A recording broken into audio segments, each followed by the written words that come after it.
संत कबीर के प्रामाणिक ग्रंथ बीजक से लिया हुआ यह पद और उसके बारे में ग्रुप डिस्कशन।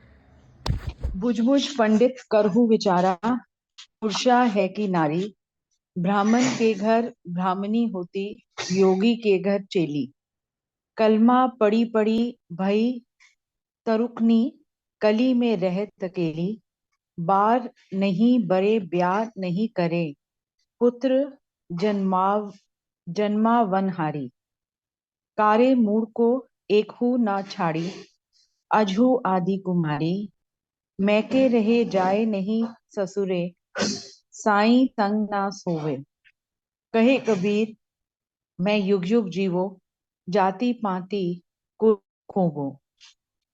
माया के बारे में कबीर प्रश्न करते हैं कि पंडितों, तुम विचार करो कि माया पुरुष है या नारी। माया के विविध रूप बताते हुए कहते हैं कि वह स्त्रीलिंग अवश्य है, परंतु साहस में किसी पुरुष से कम नहीं। वह ब्राह्मणों के घर जाकर छल बुद्धि बनकर उन्हें छलने लगी, जिसे वे कल्पित बातों को वास्तविक बताकर लोगों को ठगने लगे। योगियों के यहाँ जाकर उनकी शिष्य बन गई। यह माया कली काल में भ्रामक बुद्धि बनकर, कलमा पढ़ पढ़ के तुर्कीनी बनकर ये भ्रम फैलाया कि मोहम्मद कुरान इस्लाम छोड़कर दूसरी राह नहीं। यह इतनी मायावी है कि किसी के साथ विवाह नहीं करती, यानी जीवन भर संग निभाने को तैयार नहीं, और बिना विवाह किए ही अनेक पुत्र यानी अनेक भ्रम भी पैदा करती है। ये काले सिर वाले एक भी मनुष्य को नहीं छोड़ती, और आज भी यह कुंवारी बनी हुई है। यह सदैव अपनी माँ के घर पर ही रहती है, जाती, ना ही चैतन्य रूपी पति के साथ सोती है। कभी कह रहे हैं, मैं जाति पाति कुल संप्रदाय छोड़कर युगों युगों तक जीऊंगा, क्योंकि मैं अपने निज स्वरूप में स्थित हो गया हूँ और जाति पाति कुल सब छोड़ दिया है। हाँ जी। हाँ हाँ, मैं बोल देता हूँ। नहीं, वो सुन लिया। आई थिंक बहुत ही क्लियर बताया है। माया या मोह या अटैचमेंट, आई थिंक वो मतलब हर इंसान उसके पीछे लगा हुआ है, चाहे वो ब्राह्मण हो, चाहे वो कलमा पढ़ने वाले हो। तो अ, हर एक की एक्सपेक्टेशन अटैचमेंट इतनी ज्यादा है, चाहे वो पैसे से हो या किसी और से हो।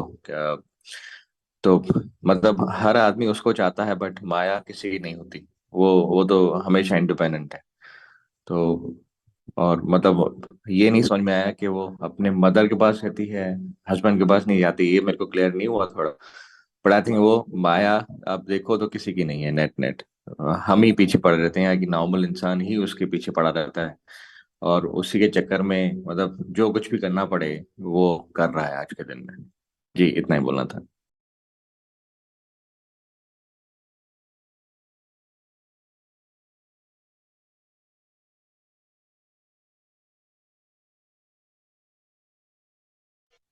हाँ, वही कि पूरी दुनिया का जो माया का सबके ऊपर एक माया के साथ अटैचमेंट या एक परत है माया की, तो उसी का है कि माया किसी की नहीं है। जहां वो उसको दूसरा मतलब जब तक, जैसे वो ये ना कि जब किसी के यहाँ किसी में ग्रीड दिखती है, तो वो माया और उसको, जैसे वो जब तक वो इंसान उसको पनपने देता है, तो वो उसके साथ तब तक और कहते हैं और बढ़ती है और ग्रो करती है।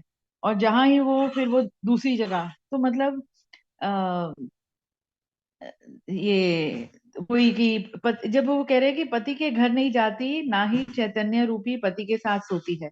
और उससे पहले ऊपर जब उन्होंने कहा कि परंतु साहस स्त्रीलिंग है, परंतु साहस में किसी पुरुष से कम नहीं है। तो मतलब माया का वो है कि वो जिसको एक बार जैसे उसने पकड़ लिया, उसको पूरी तरह से अपने जंजाल में लपेट लेती है। और जब वहां पर जैसे जब जब जब तक उसने उसको नहीं छोड़ा, इंसान ने नहीं छोड़ा, तब तक वो उसको पूरी तरह से चुंगल में रहा के, और फिर इतना साहस उसमें होता है कि वो वहां से निकल के फिर दूसरे घर को जैसे पहुंच जाती है। और अ, अपने बारे में कबीर साहब कह रहे हैं कि मैं किसी निज स्वरूप में स्थित हो गया हूँ, इसलिए मुझे इन चीजों को कोई फर्क नहीं होता। और जहां माया है वहीं पर ये डिविजन, सब कुछ, कुल, संप्रदाय, जाति पाति, ये सब कुछ जो है माया का ही फैलाया हुआ पूरा ये जाल है। तो इससे बाहर निकलने को कबीर साहब कह रहे हैं। और अ, जो माया के होता है वो ही मतलब वो ही उसमें उसमें इतना वो होता है कि वो और लोगों को भी ठगने लगा, जैसे कहना है ना, कल्पित बातों को वास्तविक बताकर लोगों को ठगने लगे। तो पूरी उसकी बुद्धि के ऊपर भी पूरा आक्रमण कर देती है माया, और ऐसे ही अपने जाल बुनते हुए और लोगों को भी अपने जाल में एक से अनेक को अपने में फैला देते हैं। तो बस।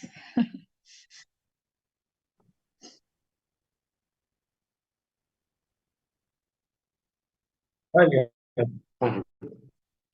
हाँ जी, जैसे रिमी जी ने बताया बिल्कुल वही है कि इसमें माया का ही बारे में कहा गया है कि माया बहुत दुष्कर है। मतलब कि एक डाल कहावत है कि पैसा जब तक जेब में हो तब तक ठीक है, अगर वो दिमाग पे चढ़ जाता है तो इंसान जो है वो गलत राह पे चल जाता है।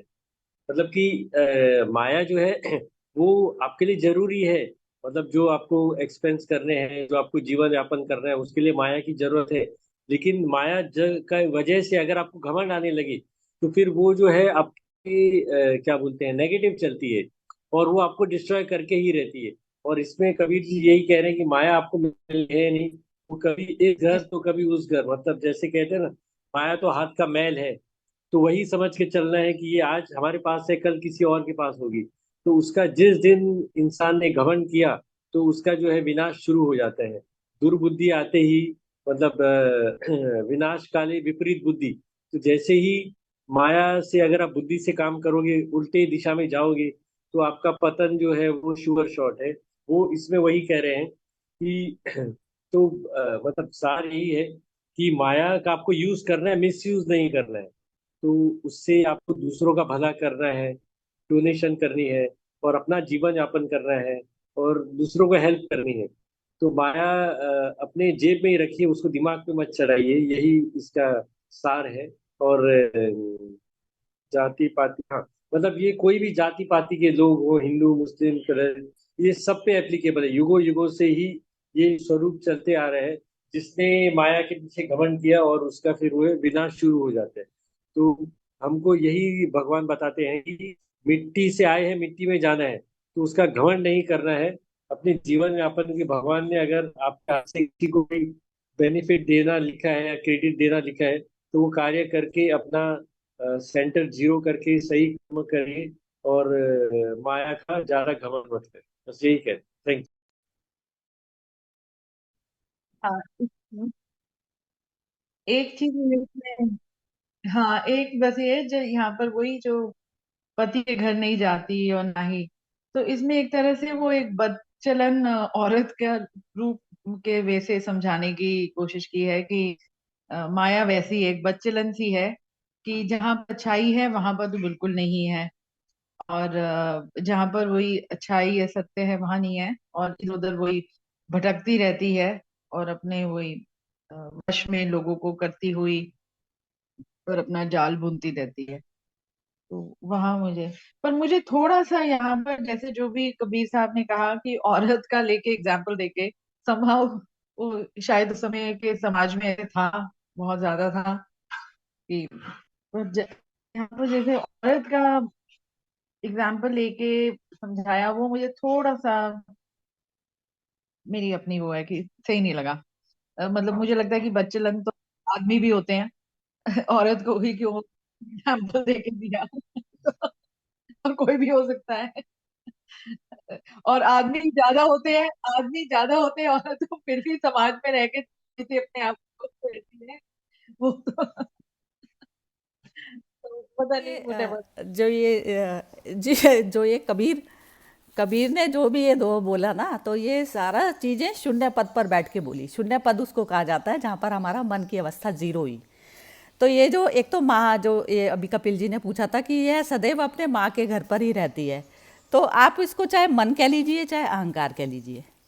अहंकार की निर्मिति है ना मन। अहंकार मतलब जैसे ही मैं अपने शरीर भाव में आती हूँ तो वो अहंकार पैदा हो गया। अहंकार उसको कहा जाता है। तो अहंकार ही जो है इसमें प्रकृति में जो है जन्म लेता है, उसके अहंकार के जन्म है बार बार, उसकी जन्म भी है मृत्यु भी है, जन्म भी है मृत्यु भी है, लेकिन आत्मा का कोई जन्म नहीं। जब तक अहंकार की स्थिति आत्मा में नहीं होती तो तब तक ये खेल चलता रहता है। तो माया ही एक तरीके से, माया क्या है? अहंकार। जैसे ही मैं भूली तो भूल गई, तो फिर मैंने अपने आत्मपद से उठकर मैंने शरीर भाव में आ गई। मैं ही हूँ, मैं ही, मेरे को ही कन्वर्ट होना है उसमें। अब शरीर भाव ये होता है कि मेरा अपना कुछ एक लिमिटेशंस है, शरीर से लिमिटेशंस में मैं जीती हूँ। एक मेरा जीने का ढंग है कि सारा संपूर्ण जो ब्रह्मांड है वो मेरा ही है। एक मैं इस भाव में जीती हूँ कि संपूर्ण ब्रह्मांड है, तो उसमें एक एक जीव की जिम्मेवारी मेरी अपनी है कि किसी को कोई कपड़ा कम ना हो जाए, किसी को खाना कम ना हो जाए। एक ये बस दो भाव और दो नज़रिए होते हैं जीने के। तो मैं आत्मा करके भी जी सकती हूँ। आत्मा भाव में जीना मतलब अहंकार से हटना। तो अहंकार ही सबसे पहले तल पर माया हो गया। तो वो अहंकार क्या हो गया? अहंकार की जननी, अहंकार का जो मैंने, आत्मा ने जो जन्म दिया अहंकार को, तो वो माँ हो गई, माँ मदर हो गई। मदर क्या हो गई? मदर अहंकार है। अब जीव का जैसे ही मन पैदा हुआ, उसका जो मन पैदा हुआ वो उसका बच्चा है। अब मन से जो है, जो मनुष्य मन की कैद में होकर जो जी रहा है वो माया हुई। मन क्या है? माया ये कि, तो इसमें उन्होंने ये नहीं बोला कि जैसे जो अहंकार है वो पुरुष में भी है, स्त्री में भी है। अहंकार भाव से तो पुरुष भी जीता है, स्त्री भी जीती है। तो उस भाव को स्त्री बताया है, ना कि जो स्त्री की जो फॉर्म लेके बैठे हैं उनके बारे में कभी भी शास्त्रों में कोई चर्चा की ही नहीं गई। वो सीधा उस पर की गई है, उस पर अटैक है, जो बॉडी भाव में जो जीते हैं उस पर अटैक है। तो ये जो हमारा जो भाव है, हम अहंकार में भाव में जो जीते हैं, पहला तल ही माया का हो गया कि माया ने अपने शिकंजे में ले लिया। माया क्या हो गया? मैं भूल गई। जो शरीर जो मुझे सुख पहुंचाने के लिए था, जो शरीर क्या है? एक एक चीज़। अब इसमें सारी चीज़ें आ जाती हैं टोटल। आप जब उसको पूरी तरह से विस्तृत करके देखेंगे ना, जो एक भी भाव हमने कुभाव जो अपने मन से किया, मन क्या हो गया? मन निर्मित हो गई कि बाहर में हमने किसी के साथ में हमने अटैचमेंट कर ली, किसी के साथ में हमने डिटैचमेंट कर ली। तो वो जो चीज़ है मन फॉर्म हो गया। तो वहीं से हमारा जो है खेल शुरू हो गया कि माया ने अपने शिकंजे में ले लिया उसको, अहंकार को। अहंकार क्या था? शुद्ध यदि अहंकार होता तो वो आत्मा था, लेकिन अब वो क्या हो गया? अशुद्ध हो गया। वो अशुद्ध हो गया जैसे ही वो बॉडी भाव में आया। तो ये उस तल पर बताई गई हैं चीज़ें। अब उसमें अब शास्त्रों की व्याख्या हम ले लेते हैं कि वो पर्टिकुलर किसी स्त्रियों के बारे में बोल रहे हैं। स्त्री मतलब शरीर के बारे में, जो शरीर भाव में जो होकर जी रहा है वो स्त्री है। वो पुरुष भी स्त्री है और वो भी स्त्री भी स्त्री है और वो भी, क्योंकि अहंकार दोनों में है। तो ये चीज़ अब यहाँ से जो है स्टार्टिंग जो है, ये खेल शुरू होता है यहाँ से। अब क्या था? अब ये जो बॉडी थी, अब इसमें एक भी भाव यदि मैंने अपना अहंकार भाव करके करा तो वो मेरे लिए जहर का काम करता है। कोई भी जो भाव जो मेरा अपना है वो मेरे अपने लिए जहर का काम कर रहा है। अब मैं भूल गई। अब वो जहर जो है मैंने अपने आप में पीना शुरू कर दिया। जितने आडंबर मैंने ओढ़ते चली गई हूँ मैं, तो मैंने क्या करा है, जितनी मेरी डाइजेशन की पावर थी ना, उससे ज़्यादा मैंने खा लिया। अब जैसे मेरा मन किसी चीज़ को ही खाने का ही करा है या पहनने को करा है, तो वो क्या किया मैंने, प्रकृति का ये जो सारा जो साम्राज्य था, ये मेरे भोग और उसकी सबकी विलास की संपत्ति थी। मैं इसको एंजॉय करना चाहिए था, लेकिन मैंने इसका मिसयूज़ कर दिया, क्योंकि अहंकार भाव थोड़े से अपने साम्राज्य में जीना चाहता है। वो कहता है ये सारा मेरा है। तो ये जो भाव है, तो जब तक हम इस भाव से ही नहीं मुक्त होंगे ना, तो तब तक हमारी जो है गति ठीक नहीं हो सकती। तो हमें पता ही नहीं चलता हम कौन से पद पर बैठ जाते हैं और फिर वहाँ से जो है हम करना शुरू। तो एक भी भाव जो मेरा जो गड़बड़ जो मैंने सोचा है, वही मेरे उसमें पॉइजन मेरे अंदर बॉडी में उसने बनाना शुरू कर दिया है।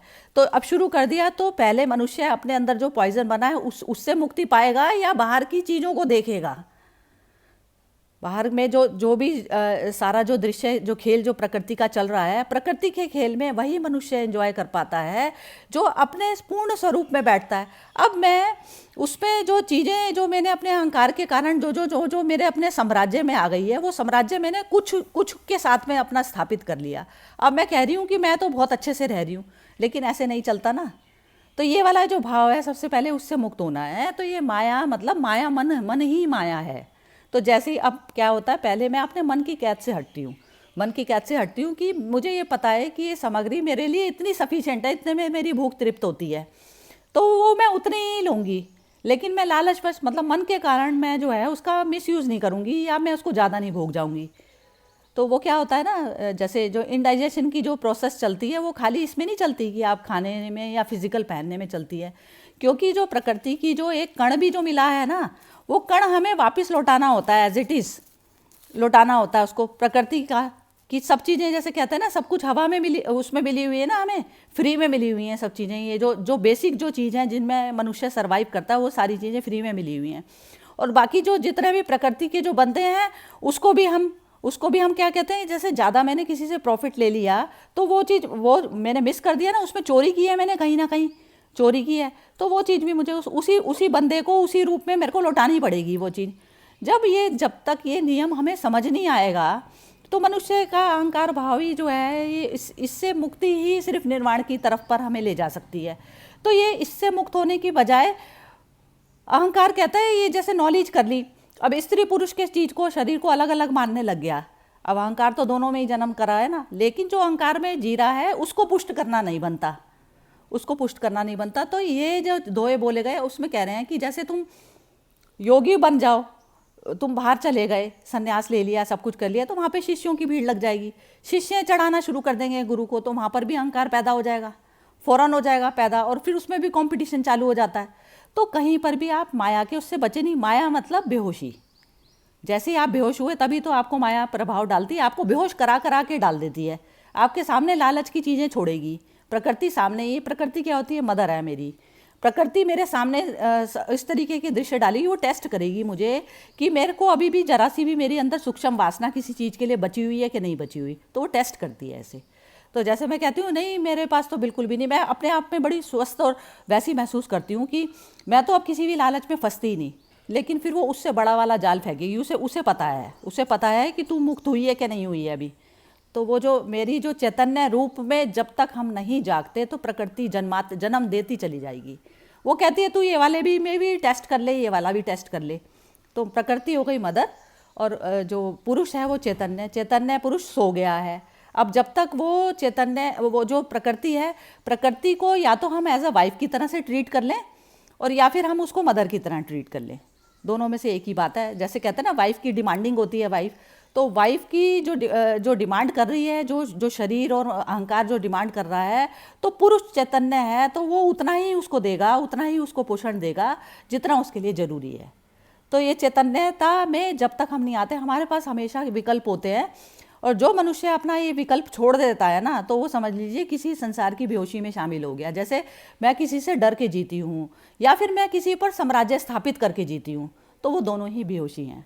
मैं सोचती हूँ कि ये मनुष्य मेरे हुक्म के हिसाब से चलेगा, या फिर ये होता है कि मैं किसी के हुक्म के हिसाब से चल रही हूँ। तो वो चैतन्यता, उतना निडर मेरे को होना पड़ेगा कि मैं सामने वाले की बात को रिजेक्ट कर सकूँ कि मुझे ये करना है, मेरे को ये नहीं करना, मेरा अपना डिसीजन है, मैं किसी के प्रेशर में आके नहीं कर रही कोई चीज़। तो उस अवस्था को चैतन्यता कहते हैं। तो चैतन्यता ये सिर्फ मनुष्य जाति में ही सिर्फ हमें मिली हुई है, दूसरी योनियों में चेतन अधिकार नहीं है किसी को भी। क्योंकि एक पशु की यदि बलि चढ़ रही है तो पशु ये नहीं कह पाता, बेचारा रोलेगा धोलेगा, लेकिन वो अपने आप को प्रोटेक्ट करने के लायक नहीं है। लेकिन मनुष्य में है, वो भाग सकता है, कोई भी डिसीजन ले सकता है, किसी भी तरीके का कुछ भी कर सकता है। और बाकी परिस्थिति ऐसी हो गई कि जिसमें उसको उसमें करना ही पड़ेगा, तो वो कर भी देगा। वो पता है वो कि जो है शरीर से मैं बंधा हूँ, लेकिन मेरी चैतन्यता मतलब मेरी आत्मा को कोई कष्ट नहीं पहुँचा सकता। तो लास्ट स्टेज उसकी वो होती है। तो चैतन्यता उस अवस्था का नाम है कि जहाँ पर हम हर चीज़ का, एक एक सांस का मैं उपयोग मैं अपने हिसाब से करती हूँ, ना कि मैं प्रकृति के लालचों में आके फंसकर जो है मैं कोई भी डिसीजन लेती हूँ। तो स्त्री पुरुष का यहाँ पर वो लेना देना ही नहीं है, सिर्फ लेना देना चैतन्यता का है कि जो जितना चेतन होकर जो जीता है मनुष्य, तो वो प्रकृति के उससे चुंगल से बाहर रहता है, प्रकृति को सिर्फ यूज़ मात्र करता है, और ना कि उसको जो है मतलब वो उसके लिए भोग के लिए नहीं होती। तो अहंकार भाव ही एक तरीके से माया है, अहंकार भाव में आना ही सिर्फ अहंकार है। तो वो मीरा ने भी बोला था ना, मीराबाई को एक मंदिर में घुसने नहीं दिया जा रहा था, तो उसने बोला कि मैंने तो सुना था कृष्ण ही जो है एक पुरुष हैं, तो तुम जो है पुरुष कहाँ से हो गए? वो बोले स्त्रियों का वर्जित है यहाँ पर जाना। तो ऐसा बोला गया था। तो यही चीज़ है कि स्त्री पुरुष के ऊपर कभी भी किसी ने भी जो वो थे ना जितने भी ये शास्त्रों के, जिन्होंने शास्त्र मतलब जैसे गीता, शास्त्रों में भी सारे नहीं आते। शास्त्रों में सिर्फ उपनिषद और ये गीता हो गए या कुरान और ये बाइबल वगैरह है ना, ये जो मेन जो है ये आते हैं। तो ये आते हैं, ये उसमें स्त्री पुरुष के ऊपर कोई भी उंगली नहीं उठाई गई। स्त्री पुरुष को आप समझो पहले कि स्त्री किसको बोला जा रहा है और पुरुष किसको बोला जा रहा है, और तब आप जो है उसके अकॉर्डिंग फिर अपनी ज़िंदगी को जिए चैतन्य होकर। तो ये चीज़ बताई जा रही है। तो जैसे स्त्री के ऊपर भी कई वो उसमें बहुत प्रपंच हुआ था, ये जो था ना, ढोल गवार शूद्र पशु नारी सकल ताड़ना के अधिकारी। तो नारी भी, नारी मतलब जो शरीर है मेरा, वो भी प्रताड़ित करने के लायक है यदि वो बार बार कहता है कि मुझे ये चाहिए, मुझे ये चाहिए। ये बोला गया। अब उसमें कह रहे हैं तुलसीदास पे उंगली उठा दी कि ये तो जो है श्लोक ही गलत उन्होंने छाप दिया। तो गलत था ना, वो चीज़ समझे ही नहीं। समझना होता पहले कि जो है स्त्री किसको बोला जा रहा है, पुरुष किसको। तो ये चीज़ है। तो ये तो जब हम चैतन्य रूप में आते हैं तो उसमें तो सिर्फ प्रकृति जो है वो रह जाती है स्त्री, और चैतन्य जो रहता है वो पुरुष। भगवान ने पहले गीता में कितना अच्छा बोला गया है। भगवान ने कहा पुरुष मैं जो है बीज का जो है धारण कर, प्रकृति बीज को धारण करती है और मैं बीज को स्थापित करने वाला हूँ। तो वो सिर्फ चैतन्य उसको बोला गया, आत्मा को बोला गया। तो आत्मा भाव में जी सकते हो आप, अहंकार भाव में जी सकते हो, आपके पास दोनों चॉइस हैं। तो वो आपकी मर्जी है। जो अहंकार भाव में जीता है वो उसको प्रकृति जन्मों जन्मों में फंसता है, और बाकी जो चैतन्यता में जीता है जैसे कृष्ण जिए तो हमें वैसा जीवन जीना है। तो ये मनुष्य के पास में पूरी स्वतंत्रता है, क्योंकि स्वतंत्रता जैसे कहते हैं ना, ब्रह्म ने स्वतंत्रता दी मनुष्य को, तो मनुष्य के पास में अधिकार, जैसे कहते हैं ना, जैसे विनोद जी ने होस्ट बना दिया एसपी सिंह जी को, तो होस्ट बना दिया तो अब उनके हाथ की पावर ख़त्म हो गई। ऐसे है, ऐसे चलता है। तो उसमें कोई ईश्वर हमारे लिए अलग नहीं, वो उसने पूरा होस्ट बना दिया तुमको। अब तुम करो फैसला अपना, जो करना है जो नहीं करना है वो तुम्हारा अपना फैसला है। कोई भगवान किसी के ऊपर तरस नहीं करता। जब ईसा मसीह जैसे के पर तरस नहीं करा गया, जब वो सूली पे लटके, तो और हम जैसों की तो औकात ही क्या है, वो चीज़ें। तो आगे समझ में बिम्मी जी? हाँ जी, बहुत सुंदर। हाँ नहीं, वही मैं तो ऊपरी तल पर ही थी। और ये जो आपने स्त्री पुरुष का बताया कि वही कि पुरुष चैतन्य भाव, जागृत भाव, और स्त्री वाला ये जहाँ आप माया में या विभूति में है, तो वो भाव। और यहाँ बिल्कुल क्लियर, समझ में आ गया। हाँ जी, क्लियर है सरिता, एकदम क्लियर है। मैंने कहा अहंकार का भी ना, जैसे जब आप वो बोल रहे थे तो मेरे मतलब ऐसे दिमाग में आ रहा था कि जैसे वही कोलेस्ट्रॉल, एक होता है गुड कोलेस्ट्रॉल और एक बैड कोलेस्ट्रॉल, तो वही अहंकार है। अहंकार कहीं पर मतलब वो गुड अहंकार, मतलब अहंकार होना भी जरूरी है, और उस अहंकार से ही वो साहस भी आता है, पर जब तक वो गुड में है। और जहां पर वो बैड कोलेस्ट्रॉल बन गया या बैड बन गया, तो फिर तो वो डिस्ट्रक्शन नहीं है।